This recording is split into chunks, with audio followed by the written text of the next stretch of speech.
Alhamdulillah, kenikmatan yang luar biasa Allah masih karuniakan kepada kita semua, masih bisa menikmati ibadah sahur, dan hari ini kita melanjutkan sholat subuh secara berjamaah. Salawat serta salam tetap terlimpah junjungan ke Nabi Muhammad SAW atas perjuangan beliau. Kita bisa merasakan kenikmatan kebebasan dalam beribadah, dan tentu hari ini kita bisa menikmati apa saja yang dampak dari perjuangan Rasulullah. Bapak Ibu sekalian, jamaah Masjid Walidah Dahlan, melanjutkan kajian yang kemarin terkait dengan ekonomi Islam. Beberapa hal terkait dengan ekonomi Islam telah kita bahas kemarin. Saya menjanjikan kita harus sedikit merespon terkait dengan apa yang menjadi kebijakan dari pemerintah dari dampak perang di Timur Tengah begitu ya. 2 hari saya memantau kemarin dan tadi juga, memang tidak secara spesifik pemerintah akan melakukan tahapan apa, tapi yang jelas rapat paripurna yang dilakukan oleh pemerintah tetap menekankan kepada semua masyarakat Indonesia harus siap menghadapi situasi-situasi sulit nantinya begitu. Nah, kesulit-sulitnya apa? Nanti kita masih melihat juga perkembangan-perkembangan perang yang ada di Timur Tengah begitu ya. Tapi yang jelas apapun nanti yang paling kena dampaknya adalah bagian aspek BBM yang kita kenal, bahan bakar minyak. Tapi kalau sudah BBM kena dan tidak ada langkah dari pemerintah, itu biasanya pasti semua sektor akan kena begitu ya. Dan yang kedua, semua bisnis yang ada kaitannya dengan valuta asing begitu. Artinya perubahan-perubahan kurs itu nanti akan dampak juga kepada rupiah. Banyak ekonom memprediksi sampai dengan Mei, kalau hari ini kan dolar masih sekitar 18-an ribu gitu ya. 18 merangkak sedikit-sedikit sampai hampir ke 20. Nanti Mei itu diprediksi sudah sampai dengan 22.000 per dolar begitu. Ini cukup mengerikan juga beberapa dampak kepada perekonomian kita tentunya. Sadar atau tidak, nanti beli kangkung saja sudah berubah harga ya. Mungkin sebelumnya 1.000, bisa jadi nanti 2.000 begitu, atau 1.000 secara ikatnya itu lebih kecil begitu. Nah, karena dampak itu pasti kita rasakan, kita perlu melihat bagaimana ekonomi Islam menjawab itu semua. Yang jelas kalau dari sektor Islam, terutama lembaga-lembaga keuangan syariah, kita sudah punya pengalaman di tahun-tahun sebelumnya, ada beberapa kali krisis tetap masih bertahan begitu. Nah, bertahannya kenapa? Karena sistem keuangan syariah itu bukan basisnya bunga. Jadi siapapun masyarakat yang mempunyai pinjaman itu dilihat dari usahanya. Kalau di sektor syariah itu kan pendekatannya adalah bagi hasil begitu. Kalau memang nyatanya usahanya sulit, itu pasti keuangan juga tidak menekankan harus membayar utangnya itu tinggi begitu ya, karena prinsipnya adalah bagi hasil atau profit sharing begitu. Nah, Bapak Ibu sekalian, ada beberapa hal mungkin yang perlu kita lihat dari upaya bagaimana untuk melihat situasi ini. Tentu kita sebagai umat Islam tentunya, dan mungkin kita juga bisa mengajak ke siapapun yang kita kenal begitu, terkait dengan bagaimana kita memanfaatkan sektor real dan UMKM begitu. Yang mungkin biasa belanja-belanja di supermarket perlu dipertimbangkan lagi, karena supermarket itu punya siapa, dan apalagi supermarket, hipermarket yang besar-besar itu pasti ada kaitannya juga dengan ini namanya valuta asing. Mereka itu bisnisnya ada kaitannya dengan sana, apalagi perusahaan-perusahaan besar itu yang sudah go public begitu ya. Simpel saja, perusahaan-perusahaan yang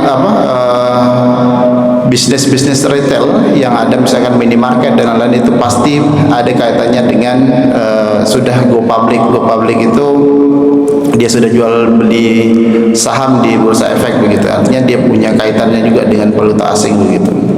Mau tidak mau itu sudah mulai berdampak nantinya. Nah, sekarang kita dukung UMKM belanja. Kalau dulu Muhammadiyah ada gerakan belanja di warung tetangga, sepertinya sekarang perlu digalakkan lagi supaya sektor ekonominya berputar begitu. Minimal hari ini kalau kita melihat warung-warung tetangga kita itu masih eksis, jangan sampai dampak perang ini besok-besok tahunya hilang begitu ya, karena barangnya tidak laku, belinya sudah semakin mahal begitu. Nah, ini yang perlu diperhatikan. Sektor real dan UMKM itu harus didukung begitu ya. Jadi sektor real ini semua aspek yang kaitannya dengan ada produk, ada barang yang kita beli begitu. Tapi di balik itu juga keuangan syariah harus kita dukung juga, karena memang salah satu peran dari keuangan syariah itu adalah mendukung sektor real itu dan UMKM untuk menjalankan usahanya dengan prinsip tadi itu bagi hasil begitu ya, tidak lantas tidak memperhatikan apakah UMKM itu tetap untung atau tidak begitu. Cuman hari ini mungkin bagi Bapak Ibu yang sebagai pelaku usaha masih kadang melihat juga bahwa lembaga keuangan syariah masih belum optimal begitu ya, optimal menjalankan prinsip syariah. Tapi itu menjadi PR kita bersama untuk tetap minimal percaya dulu begitu ya, karena basis keimanan kita salah satunya adalah akad begitu ya. Jadi kalau sudah akadnya bagi hasil, insya Allah itu semuanya berbasis syariah. Tapi kalau akadnya sudah bunga begitu ya, nanti khawatirnya malah cenderung ke riba begitu ya. Dalam Islam tegas begitu, bahkan itu sumbernya langsung dari Al-Quran begitu. Allah menghalalkan jual beli, wa halallahu al-bai'a wa harrama riba begitu ya. Artinya Allah itu menghalalkan jual beli dan mengharamkan riba. Tapi dalam praktik biasanya pemahaman dari masyarakat bahwa jual beli dengan riba itu seolah-olah tidak bisa dipisahkan begitu. Padahal Allah sangat jelas bahwa banyak aspek jual beli yang tidak kaitannya dengan riba, jauh, bahkan harus dijauhkan begitu. Jangan sampai kita berpikir bahwa jual beli itu pasti ada riba begitu. Padahal secara praktek itu jauh sebetulnya ya. Tinggal bagaimana sumber uangnya itu, apakah ada unsur ribanya atau tidak. Khawatirnya adalah kalau sumber uangnya saja sudah riba, praktek-praktek di bawahnya ada unsur riba juga. Sederhananya memang kita secara praktek jual beli itu ada sistem kredit begitu ya. Tapi bukan lantas karena usaha hutang yang jelas menambah keuntungan itu dengan basisnya adalah riba begitu. Kalau sekedar kredit karena penjual beli tunainya segini, kreditnya segini, itu nggak jadi masalah begitu. Cuman apakah nanti itu unsur riba kalau pinjamnya uangnya segini, biasanya kan ada tetangga minjem uang atau apa dan kembalinya harus ada kelebihan, itu yang biasanya mengandung unsur riba begitu. Yang kedua yang perlu kita kedepankan adalah industri halal begitu ya. Ini menjadi agak mengkhawatirkan juga begitu terkait dengan industri halal. Memang sebetulnya konsen pemerintah sekarang itu bahkan ada kementerian sendiri yang menangani halal. Cuman beberapa statement membingungkan juga begitu ya. Membingungkan yang pertama itu agak unik begitu ya. Jadi ada produk-produk selama dia melabel halal itu semua boleh diakses begitu. Nah, kemarin kalau nggak salah ada beberapa produk yang dicurigai itu bahwa tidak halal tapi tetap mendapatkan halal begitu. Nah, sebetulnya ini sudah lama terkait dengan ini industri halal ini. Jadi baik apapun, mulai dari sektor makanan, kuliner, fashion, pariwisata itu biasanya mengusahakan untuk dihalalkan begitu. Ada mencantumkan halal. Cuman di Indonesia ini kan terkait dengan itu, aspek halal itu masih kadang perlu kita pertanyakan juga, apakah nanti itu betul-betul diverifikasi atau tidak begitu. Bahkan kalau negara-negara lain itu ada mencantumkan bahwa non halal begitu. Cuman Indonesia karena halal tidak mencantumkan bahwa non halal itu biasanya agak sedikit campur aduk begitu. Tapi kita sebagai masyarakat bisa lebih selektif bagaimana bisa memilih begitu ya. Kalau masih ragu misalkan beli ayam, ya cari harus unsur tahu bahwa memang proses pemotongannya itu lebih baik begitu. Cuman karena kita hidupnya di Indonesia tidak terlalu peduli itu gitu ya. Makanya ayam tiren biasanya masih bebas dijual begitu ya. Kadang masih ketemu bakso-bakso dari tikus begitu ya, macam-macam lah begitu. Yang pokoknya terkait dengan industri ini kita harus dukung terkait dengan industri halal begitu. Oke, yang terakhir adalah bagaimana kita mengoptimalkan instrumen keuangan dalam Islam. Nah, kemarin saya sempat menyinggung beberapa hal. Salah satunya adalah wakaf begitu ya. Kenapa wakaf itu menjadi penting hari ini? Mungkin belum lama kita melihat Menteri Keuangan mengklarifikasi omongannya begitu ya, yang mengatakan bahwa zakat itu enggak terlalu populer, bahkan yang lebih bagus adalah wakaf begitu ya. Akhirnya mengklarifikasi, ternyata banyak juga video-video potongan begitu ya. Nah, sebelum ke wakaf biasa kita kenal dengan ziswaf begitu ya. Nah, lembaga ziswaf itu zakat, infak, sedekah dan wakaf begitu. Nah, ini menjadi kekuatan ekonomi umat kalau terkait dengan ziswaf ini. Kalau kita bicara zakat, artinya yang punya kewajiban itu adalah orang-orang yang melebihi nasabnya begitu. Artinya orang-orang kaya begitu ya. Berarti dia punya kewajiban untuk bagaimana membagikan rezekinya, kekayaannya itu kepada masyarakat yang kurang mampu begitu. Sehingga dalam kondisi krisis apapun, kalau semua saling membantu, orang kaya tidak tutup mata, orang kaya tidak tutup telinga begitu. Dengan gerakan zakat ini tentunya dia membantu proses kesulitan-kesulitan yang dialami oleh masyarakat yang kurang mampu begitu. Yang kedua terkait dengan infak. Infak ini kan sudah menjadi kebiasaan kita sebagai umat Islam. Ke masjid aja selalu membawa infak, kemanapun pergi ke pengajian apapun itu pasti membawa infak begitu. Bahkan gerakan-gerakan semacam contoh saja pada saat pandemi, gerakan infak ini cukup luar biasa, bervariasi begitu. Ada yang gerakan memberikan sayur, menggantung sayur-sayur itu di pojok-pojok atau di tempat-tempat strategis, siapapun boleh naruh, siapapun boleh mengambil begitu. Artinya ini menjadi gerakan bersama. Kalau nanti betul, kalau dolarnya betul-betul sampai dengan 22.000, minyak semakin melambung, nah itu pasti dampaknya kena banget begitu ya. Nah, ini gerakan infak ini harus digalakkan. Kalau di Muhammadiyah atau Aisyah biasanya itu dari minimal dari aspek paling rendah itu di ranting begitu ya, sudah mulai gerakan-gerakan ini.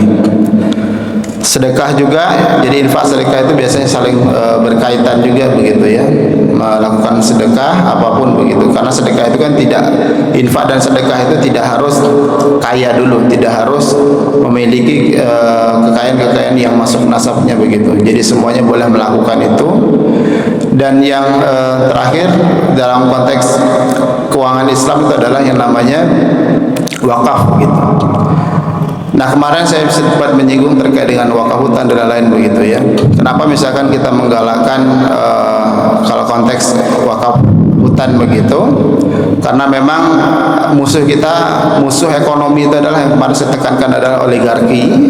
Jadi wakaf itulah mengikat. Jadi orang oligarki itu bisa merebut tanah-tanah masyarakat. Banyak sekali contoh bahkan jelas ada sertifikat SHM pun diklaim itu menjadi tanah perusahaan begitu ya.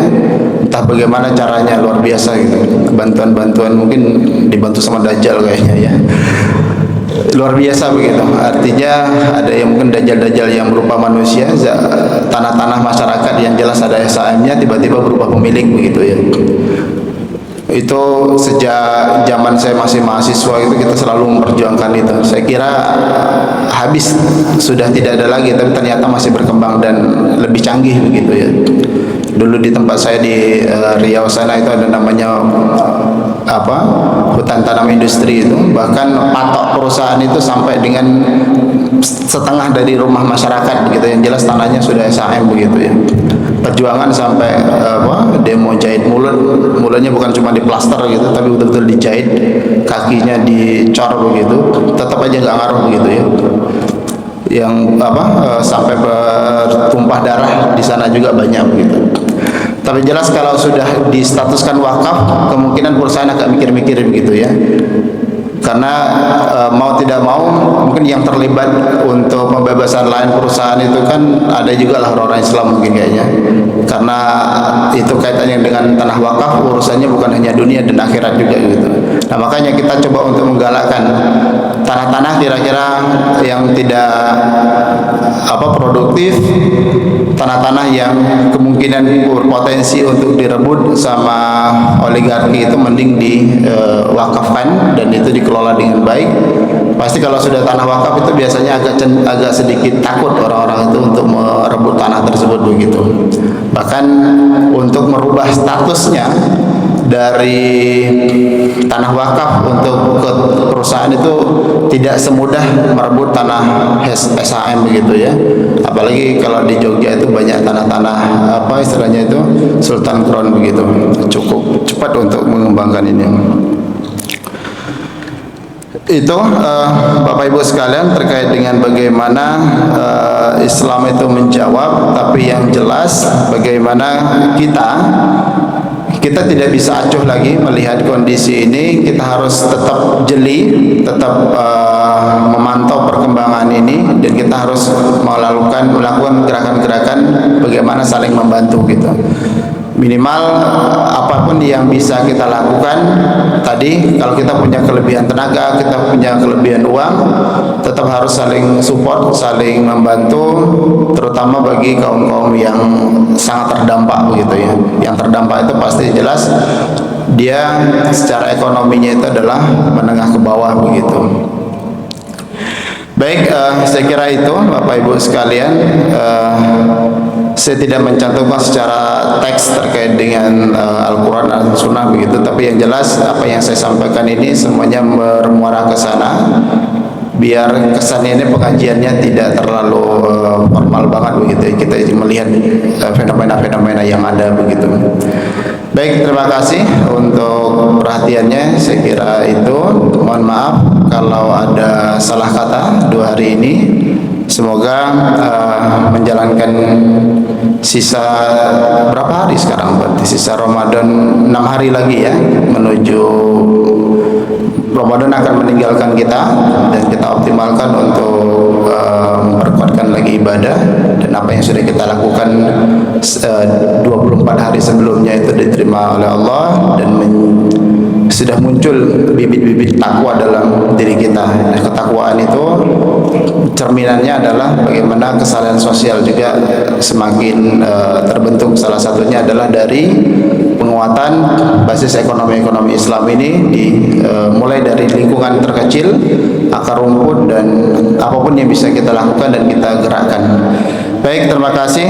Assalamualaikum warahmatullahi wabarakatuh.